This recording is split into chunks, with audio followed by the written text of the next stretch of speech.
It's Amazon repair time again. This time it's number 15 and number 16 in the RT95 series. So far there hasn't really been anything wrong with these. I had one that had a glitchy firmware upload and reloading the firmware fixed it. Other than that, they've mostly just been locked to the wrong region, which is a pretty easy fix. And if either one of these future radios is locked, I'll show you how to unlock it. If not, you can check back in the previous videos. Let's get started. Number 15. All right, we've got the owner's manual. We've got the radio. Oh, I think the screen peel's actually been peeled off of this one. And she's a little dusty. Somebody might have used it. Oh, the power cord has been altered. That's no fun. Microphone, mounting bracket. We're missing a piece of packing material. There is the cut cable. So what they did was they took the T connector off of the end of this thing. So I'm gonna have to deal with that. I don't want to deal with that. Easy enough to deal with. Okay. And programming cable. Perfect. So we have almost everything that we need in here to get this thing done, which is good. But what I'm going to do is I'm going to strip back the wire a little bit, and I have these power pole to lever nut things. These are not Wagos, they're lever nuts. They're just ever so slightly different. And actually I happen to like these better than Wagos. I don't know why.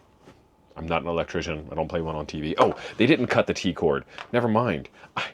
Let's take all that back. But regardless, I got you. I will leave a recipe in the description for how to cook up one of these guys here. But let's get this back in the box.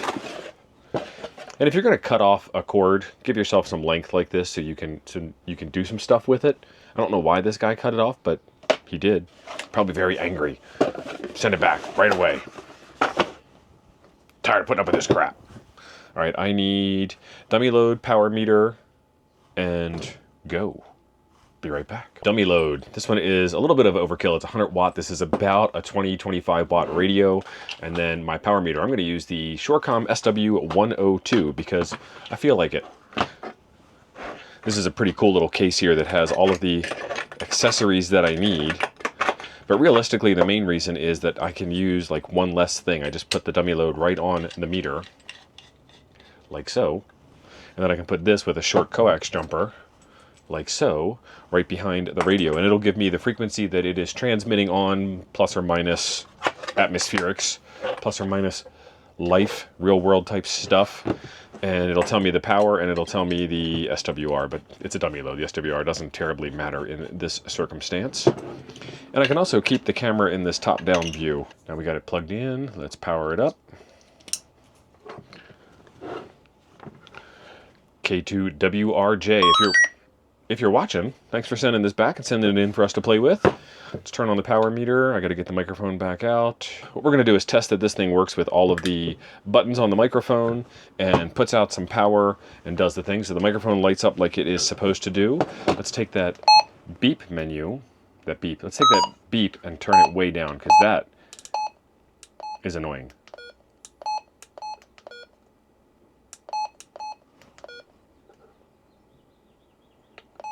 There we go. Mic gain, we'll leave that at 1 and see how it likes it. Display frequency, we're going to change this to display NM for name because we'll need that later. And I think that's all I really ever care to change in here. So 145, 150, does it transmit? We've got 19.6 watts out, 1.09 to 1 SWR, 1.10 to 1 SWR. It always changes right when I want to tell you what it is. And the frequency is 145, 150, so that works. Okay, so we get power output on that band. Let's switch VFO to B, which he's got is 431, 150. And that is 21.8, 21.9 watts at 1.06, 431, 150. Perfect. Let's do a transmit test. 438450 is my local all-star node. All right, I heard it come back, and it's coming out of the speaker, which is on the bottom of the radio, which is muffled by the desk. I'm going to change that, too.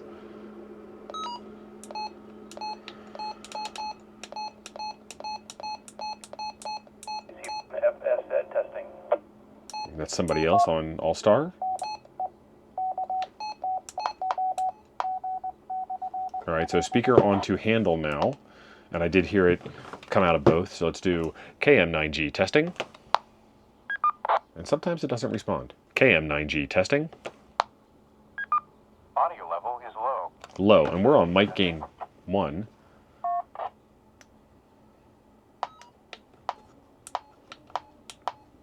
C1FS testing. Audio is normal. Here is KC1FS testing. All right, so I switched mic gain to 2. KM9G testing. Didn't get me that time. KM9G testing, 1, 2, 3. Audio level is low. KM9G testing, 1, 2, 3. 1, 2, 3, okay. And that's on mic gain 2.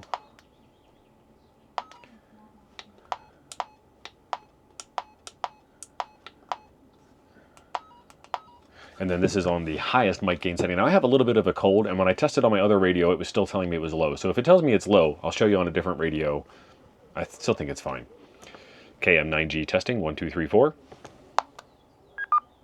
Audio level is just about right. Just about right. KM9G testing, 1, 2, 3, 4. And then, as promised on another radio, Frequency mode. KM9G testing on the Baofeng Mini. Audio level is low. See? KM9G testing on the Baofeng Mini. And that's actually pretty loud. I think it might be the low in my voice. I don't know. No big deal. It works. It's doing the thing. It's putting out power. Let's try the different buttons. We should hear a beep for every button, I believe.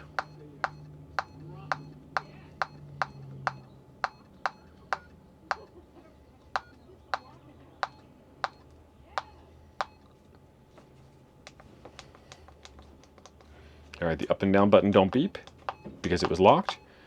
And he's got the up and down button programmed to change VFOs.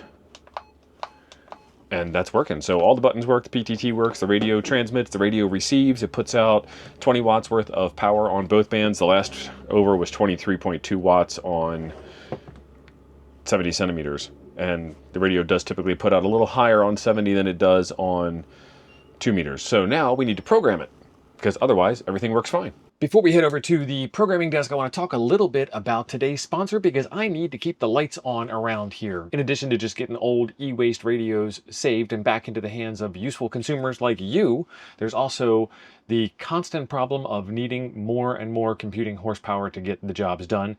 And in my case, little teeny tiny living space. It's all part and parcel of the whole genie gig. Phenomenal cosmic powers! My solution to that has been mini PCs and Raspberry Pis, and I think they both have a really good place in the world, especially in the world of ham radio. I think the Raspberry Pis are a good form factor for small portable Go boxes, and I think the mini PCs are fantastic for being in your shack, especially when these ones from GEEKOM can be hooked up directly to be on the VESA mount on the back of your computer monitor or your TV screen like I'm using back here. Do you say VESA or VESA? I think it's VESA, but it's more like VESA. But either way, it's Video Electronic Standards Association or something along those lines, and it dates way back to like the 90s, which is where most ham radio software seems to date to as well. But I digress. So if you want to get your hands on a very useful, very small, very powerful computer, then take a look at this GEEKOM machine here. This is the A5 Pro, and very specifically, it is a Ryzen 5 7530U, which means something to some of us uber geeks and not something other than, hey, it's the 5th generation of the chip and it's pretty darn powerful. This one comes with 16 gigs of RAM and 1 terabyte of storage space. It's got 8K displays and it can do dual displays.